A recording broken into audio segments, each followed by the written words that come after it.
Hi hello നമസ്കാരം. ഇന്ന് തമ്മനെ കണ്ട പോലെ ഇന്ന് കക്ക പെരട്ടാണെന്ന് ഉണ്ടാക്കാൻ പോകുന്നത്. അതിന് നമ്മൾ കക്ക വൃത്തിയാക്കുകയാണ് കേട്ടോ. എനിക്കിങ്ങനെ കുത്തി കുത്തി എടുത്തില്ലെങ്കിൽ ഒരു മനസമാധാനം കാണത്തില്ല. അപ്പോൾ ഞങ്ങളുടെ വീട്ടിൽ ഞാൻ ഇങ്ങനെയാണ് കക്ക വൃത്തിയാക്കുന്നത്. അപ്പം നമ്മുടെ കക്ക വൃത്തിയാക്കി എടുത്തു. അതിന് ശേഷം നന്നായിട്ടൊന്ന് കഴുകണം. കാരണം ഇതിനകത്ത് ചെറിയ ചെറിയ മണ്ണുണ്ട്. അപ്പം നന്നായിട്ട് കഴുകി നമ്മൾ വൃത്തിയാക്കി എടുക്കണം. കുറഞ്ഞൊരു 3-4 പ്രാവശ്യമെങ്കിലും കഴുകി നമ്മൾ ഒലച്ചൊലച്ച് കഴുകി തോർത്തി എടുക്കണം കേട്ടോ. എന്നാലേ കക്ക നല്ല വൃത്തിയാകത്തുള്ളൂ. ഇതിൻ്റെ മണ്ണ് അങ്ങനത്തെ കാര്യങ്ങളൊക്കെ നമ്മുടെ വയറ്റിൽ ചെന്ന് കഴിഞ്ഞാൽ നമുക്ക് അപ്പൻഡിക്സ് പോലുള്ള രോഗങ്ങളുണ്ടാകും. നമ്മൾ എളുപ്പ വഴിക്ക് കുത്താതൊക്കെ എടുത്തു കഴിയുമ്പോഴത്തേനും അതിൻ്റേതായ പ്രശ്നങ്ങളുണ്ട്. അപ്പം നല്ല ടേസ്റ്റുള്ള സാധനമാണ്. മേടിച്ച് ഉപയോഗിക്കുന്ന കൂട്ടത്തിൽ വൃത്തിയായിട്ട് എടുക്കാനും കൂടെ നമ്മൾ ശ്രദ്ധിക്കണം കേട്ടോ. അപ്പോൾ നമുക്കിത് കുക്കറിലേക്ക് മാറ്റാം കേട്ടോ. ഞാൻ കുക്കറിൽ വെച്ച് വേവിക്കുകയാണ്. അപ്പം നമ്മുടെ കുക്കറിലേക്ക് നമ്മുടെ കക്ക വാരിയിട്ട് കഴിഞ്ഞു കേട്ടോ. അപ്പം ഞാൻ ഈ കുക്കറിനകത്ത് വേവിക്കുമ്പോഴത്തേനും ഇതിനകത്ത് കുറച്ച് നമ്മുടെ കറിവേപ്പില എടുത്ത് വെച്ചിട്ടുണ്ട് കേട്ടോ. കറിവേപ്പിലയും അതുപോലെ തന്നെ കുറച്ച് മഞ്ഞൾപ്പൊടിയും കുറച്ച് ഗരം മസാലയും കുറച്ച് കുരുമുളക് പൊടിയും ഒക്കെ ഇട്ടിട്ടാണ് ഇതിനെ ഒന്ന് വേവിച്ചെടുക്കുന്നത് കേട്ടോ. അപ്പം അങ്ങനെ വേവിക്കുമ്പോഴത്തേനും ഇതിനകത്ത് തന്നെ മസാലയും ഉപ്പും ഒക്കെ പിടിക്കും. അപ്പോൾ ഇനിയിപ്പോൾ നമുക്ക് പൊടി കുറച്ച് മീറ്റ് മസാലയും കൊണ്ട് ഞാൻ ഇട്ടായിരുന്നു കേട്ടോ. അപ്പോൾ നമ്മുടെ എല്ലാം പാകത്തിന് ഇട്ട് കഴിഞ്ഞു കേട്ടോ. അപ്പം ഇത് ചിലർ പറയും കുക്കറിനകത്ത് വെച്ച് കഴിഞ്ഞാൽ റബ്ബർ പോലെ ഇരിക്കും. ഒന്നുമല്ല, ഒരുപാടിട്ട് അടിച്ചങ്ങോട്ട് ഇതാക്കാതിരുന്നാൽ മതി. ഒറ്റയടി മതി. പിന്നെ ബാക്കി നമുക്ക് നമ്മുടെ അരപ്പിനകത്ത് കിടന്ന് അല്ലെങ്കിൽ നമ്മുടെ മസാലയ്ക്കകത്ത് കിടന്ന് വെന്താൽ മതി. അപ്പം ഞാനെല്ലാം ഒരു ഇച്ചിരി വെച്ച് എടുത്തിട്ട് അതിൻ്റെ കൂട്ടത്തിൽ കുറച്ച് സബോളയും കൂടെ ഞാൻ ഇട്ട് കേട്ടോ. അപ്പം കുറച്ച് സബോള ഇട്ട് കുറച്ച് ഇഞ്ചി വെളുത്തുള്ളി അതുകൂടെ ചതച്ചത് കൂടി ഇട്ട്. അപ്പം ഇത് ഇനിയിപ്പം കുറച്ച് വെള്ളവും കൂടെ ആ കൂട്ടത്തിൽ ഞാൻ ഒഴിച്ചു കേട്ടോ. കാരണം നമ്മൾ അടിക്കുമ്പോൾ ഒഴിക്കുന്നില്ല, വെള്ളം ഒഴിക്കേണ്ട ആവശ്യമില്ല ഇതിന്. എന്നാലും എൻ്റെ ഒരു സമാധാനത്തിന് വേണ്ടി ഞാൻ വെള്ളം ഒഴിച്ചാൽ കേട്ടോ, കരിഞ്ഞു പോകാതിരിക്കാനായിട്ട്. അപ്പം നമുക്കിനി ഇത് നേരെ ഗ്യാസിലേക്ക് വെക്കാം. അപ്പം അങ്ങനെ ഗ്യാസ് കത്തിച്ച് കേട്ടോ. അപ്പം ഇനി അതവിടെ നിന്ന് വെന്തോളും. അടുത്ത എന്നാന്ന് ചോദിച്ചു കഴിഞ്ഞാൽ നമ്മുടെ ഇതിന് വേണ്ടിയുള്ള സബോള വഴറ്റണം. അപ്പം ഞാൻ അതിന് വേണ്ടി ഒരു ചെറിയൊരു ഉരുളി എടുത്ത് വെച്ചിട്ടുണ്ട് കേട്ടോ. അപ്പം അതും അങ്ങനെ കത്തിച്ചു കൊടുത്തേ.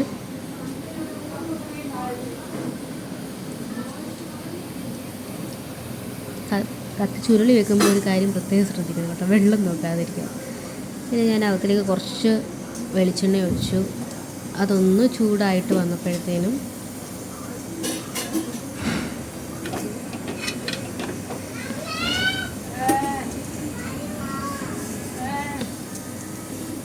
ചൂടായി വന്നിട്ടുണ്ട്. അല്പം കടുകൂടെ ഇട്ട് കൊടുത്തിട്ടുണ്ടേ. അപ്പം നല്ലതായിട്ടൊന്ന് കടുക് ഒന്ന് പൊട്ടിക്കോട്ടെ. ഈ കുക്കറെ ചോറായിരിക്കുന്ന കേട്ടോ. നമ്മുടെ കടുക് പൊട്ടി തുടങ്ങി കേട്ടോ. അപ്പം ഇവിടെ അരിഞ്ഞ് മാറ്റി വെച്ചിരിക്കുന്ന സബോളയുണ്ട്. സബോള, ഇഞ്ചി, വെളുത്തുള്ളി, കറിവേപ്പില. അപ്പോൾ ഇത് മൂന്നും ഞാൻ ഇട്ട് കേട്ടോ.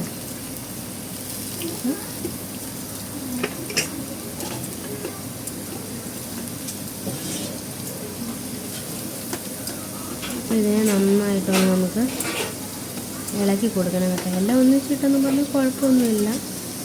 ചിലർ സബോള ഇട്ടൊന്ന് വാടി കഴിയുമ്പോൾ ഇഞ്ചി വെളുത്തുള്ളി ഇടുന്നവരുണ്ട്. ഞാൻ പക്ഷെ ഒന്നിച്ചാണ് ഇടുന്നത് കേട്ടോ. നന്നായിട്ട് അങ്ങോട്ട് ഇളക്കി കൊടുക്കുക കേട്ടോ. നല്ലതായിട്ട് ഇളക്കി കൊടുക്കുക. നമ്മൾ ഒന്നിച്ച് വാരി ഇട്ടാൽ അതുകൊണ്ട് ഞാൻ നന്നായിട്ട് തന്നെ ഇളക്കി കൊടുക്കുന്നുണ്ട് കേട്ടോ.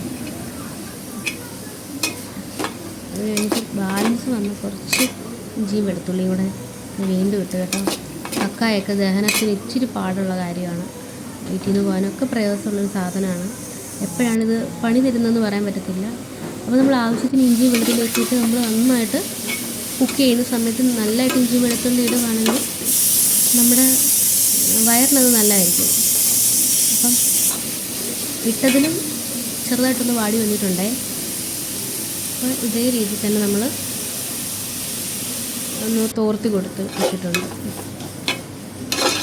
ഇങ്ങോട്ടും ഇങ്ങോട്ടും ഒക്കെ ഒന്ന് മാറ്റി ഒന്ന് കൂട്ടി ഇട്ട് കഴിഞ്ഞാൽ സവോള മൂക്കാൻ ഭയങ്കര പാടായിരിക്കും. അപ്പോൾ നമ്മൾ അങ്ങോട്ടും ഇങ്ങോട്ടൊക്കെ ഒന്ന് അകഞ്ഞ് മാറ്റിയിട്ട് കൊടുക്കുക.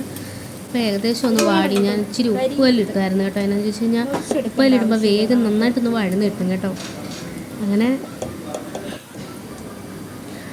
ഒന്ന് നന്നായിട്ട് തന്നെ ഒന്ന് വാടി വന്നപ്പോൾ ഞാൻ ഇത്തിരി മഞ്ഞൾപ്പൊടി ഇട്ട് കൊടുത്തിട്ടുണ്ടേ. അപ്പം അതും ഒന്ന് നന്നായിട്ടൊന്ന് ഇളക്കി കൊടുക്കുക. മഞ്ഞൾപ്പൊടി ഇട്ട് നന്നായിട്ട് നമ്മൾ ഇളക്കി കൊടുക്കണം.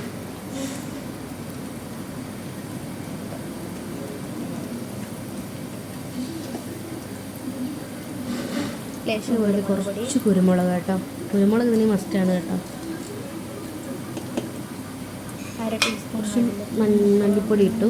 മല്ലിപ്പൊടി,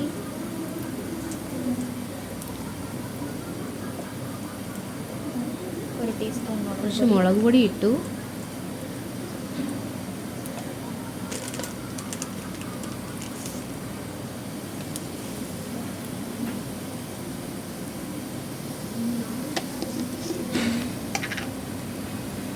ലേശം ഗരം മസാല, പിന്നെ ഞാൻ ഇച്ചിരി ഗരം മസാല പൊടിച്ച് വെച്ചിട്ടുണ്ട്. അതിട്ടിരുന്നു. അതിൽ കൂട്ടി ശകലം ഇട്ട് കേട്ടോ.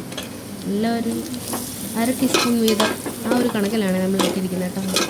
അര ടീസ്പൂണാണ്. നന്നായിട്ട് ഇളക്കി കൊടുക്കണേ. പൊടി മൂത്ത് പോവല്ലേ, ജസ്റ്റ് ഒന്ന് പച്ചമണം മാറുകയും ചെയ്യാവുള്ളൂ. മൂത്ത് പോയി കഴിഞ്ഞാൽ വേറൊരു രുചിയാകും. അപ്പോൾ നമ്മൾ നന്നായിട്ട് അതൊന്ന് ഇളക്കി ഒന്ന് പറയുന്ന പോലെ കൂട്ടി വെക്കാതെ ഒന്ന് വറന്ന് മാറ്റി ഒന്ന് വെച്ചിട്ടുണ്ട്. അപ്പം ഏകദേശം ഒരു പച്ചമണമൊക്കെ ഒന്ന് മാറി വന്നിട്ടുണ്ട്. നമുക്ക് കുക്കറിലിരിക്കുന്ന കക്കയുടെ അവസ്ഥ എന്താണെന്ന് നോക്കാം. അപ്പം കക്ക വെന്ത് സെറ്റായിട്ടുണ്ട് കേട്ടോ. അടിപൊളിയായിട്ടുണ്ട്. അപ്പം കക്ക നല്ല മഞ്ഞപ്പൊടി മസാലപ്പൊടിയൊക്കെ പിടിച്ച് നല്ല സെറ്റായിട്ടുണ്ട്, വെന്തിട്ടുണ്ട്. ഈ കക്ക ഇതിലേക്ക് നമ്മൾ വാരിയിട്ട്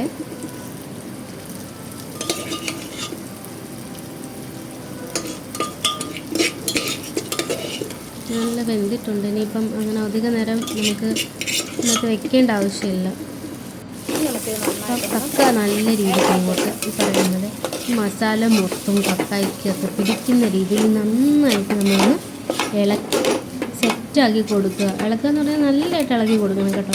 എല്ലായിടത്തും മസാല പിടിച്ച് ഇത് രണ്ടും നന്നായിട്ട് യോജിക്കണം. അതുപോലെ നമ്മൾ ഇളക്കി കൊടുക്കുക.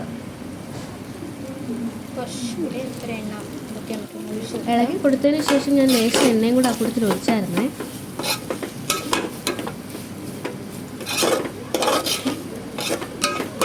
ഇളക്കി ഒന്ന് തട്ടിപ്പൊത്തി വെക്കാം. ഒന്നൊന്ന് ഈ മസാല ഇതൊക്കെ ഒന്ന് ആവി കയറി ഒന്ന് പിടിക്കട്ടെ എന്ന് കരുതിയിട്ട് ഞാനൊന്ന് തട്ടിപ്പൊത്തി ഇളക്കി അടച്ചു വെക്കാൻ പോവുകയാണേ.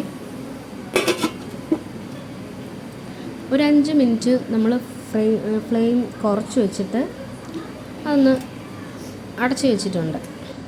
5 മിനിറ്റ് കഴിഞ്ഞു. അപ്പോൾ അത്യാവശ്യം ഒന്ന് മസാലയൊക്കെ അതിലൊന്ന് പിടിച്ച് ഒന്ന് സെറ്റായി വന്നിട്ടുണ്ടേ. കുറച്ച് കറിവേപ്പില, അതിൻ്റെ ആ ഒരു സ്മെല്ല് കിട്ടാൻ വേണ്ടി കുറച്ച് കറിവേപ്പിലയും കൂടി ഇട്ട് കേട്ടോ. കറിവേപ്പില ഇടും തോറും നല്ല സ്മെല്ലാണ്, നല്ല ടേസ്റ്റിയുമാണ് കേട്ടോ. എനിക്ക് ഭയങ്കര ഇഷ്ടമാണ് ഇതുപോലെ ഫ്രൈക്കകത്തും അതുപോലെ തന്നെ പെരട്ടിനകത്തുമൊക്കെ ഏറെ കറിവേപ്പില ഇടുന്നത് കേട്ടോ. കറിവേപ്പിലയും വെളിച്ചെണ്ണയും കൂടെ ഒക്കെ ആ ഒരു സ്വാദ് വരുമ്പോൾ വേറെ ലെവലാണ്. നമ്മുടെ തനി നാടൻ ഫുഡിൻ്റെ ശരിക്കും ടേസ്റ്റ് കറിവേപ്പിലയിലും വെളിച്ചെണ്ണയിലും ഒക്കെയാണ്. അപ്പോൾ ഇന്നത്തോടു കൂടി നമ്മുടെ